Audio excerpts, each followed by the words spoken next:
Thanks for joining us on TVC Breakfast. I'm Veronica Dan Ikboy. I'm not here alone. I have Super Sam Omashe as well as Mike Okwache. Gentlemen, it's 48 hours to the election. Counting down. All right. I think when it comes to working out the maths, 48 hours, 24 hours, whichever one, however way. On Saturday. Is this Saturday? There's no escaping it. At all. Is this Saturday? Yeah, all those people say there won't be election. We are going to have this election. We will have the election.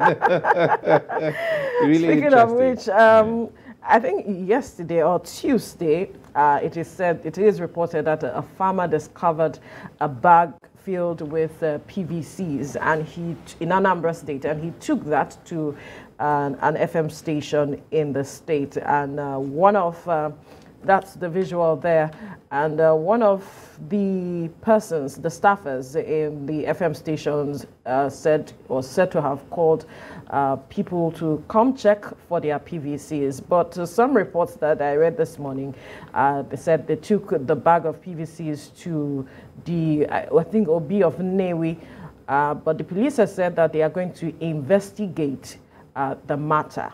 The question is, how did the bag of PVCs get into the bush? And the farmer hunted it down, like you said, Sam. Well, in the first place, these PVCs were supposed to have been in the hands of those who own them. The question is still lurking somewhere. Were they even in the hands of their owners originally? Yeah. That's one question we don't even have an answer to. The other one is, if they were in the hands of people originally, how did they get to amass all of them in one bag and in one place? How did it happen? Speculations can go anywhere. They can say maybe there were people who do not want elections to hold, and they want some people disenfranchised, and maybe in the raids of IPOP to various communities and to various individuals, and maybe in the attack of INEC offices.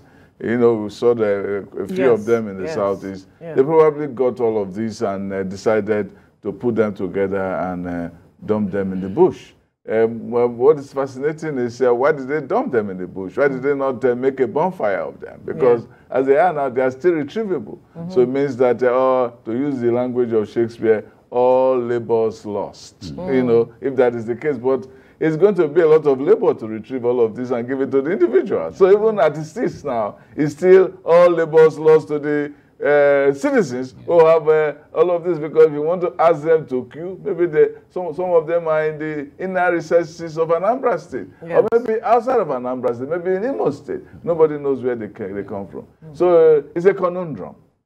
Mike? Yeah, I think it tells us, obviously, or it makes it obvious how some persons didn't really want the system to the elections to hold. For anyone to find that number of PVCs in the bush or in the forest, as the case may be, obviously tells you that something is wrong. Some persons would have collated all of them and dumped them somewhere there. Now, recall that the last few months we've been talking about attack on INEC offices here and there. It is assumed, or it can be assumed or concluded, that maybe it could be one of those attacks that PVCs were collated and collected and taken away from INEC offices and dumped in the bush for whatever mischievous reasons. But the issue there is that now that the people have brought it here, the best place to have taken them to would have been INEC office. Or worst case scenario, the police station. If there's still any police station standing. But I still hope that there are still police stations. There should be. Yeah. So if you don't take them to INEC office, then you should have taken it to the police station, because they are property of INEC first, before they belong to the various individuals. So as it is right now, people will not necessarily have the right to go there and start collecting their PVCs from there, because that's not the authorized point where they're supposed to get their PVCs from. So it creates a disruption in the entire process for towards the election.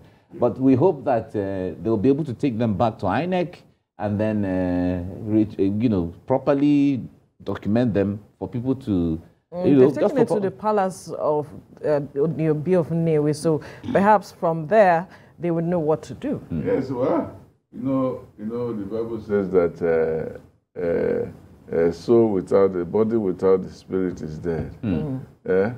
So a card without a soul is dead.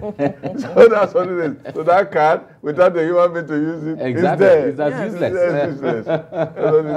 It's a really unfortunate situation because, like we spoke, I think 2-3 days ago, talking about the matter of insecurity, how INEC delisted some polling units because 240 of them because of security matters, and now we are seeing this again. Just complicates the whole story around although all of it. To put it straight, the number one reason why INEC had to do that security security wasn't the number one reason. Okay. The number one reason was because people didn't register in those to new go to those polling units. Yes. So if there's nobody to register here, why have the polling units? The question is why did they not register? The reason they gave was security. Yes. So in a sense, security was one of them. Another reason given was that people were not aware.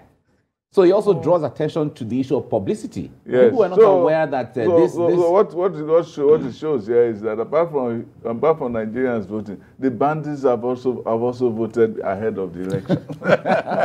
All right, we have to wrap it up now. We need to go for news.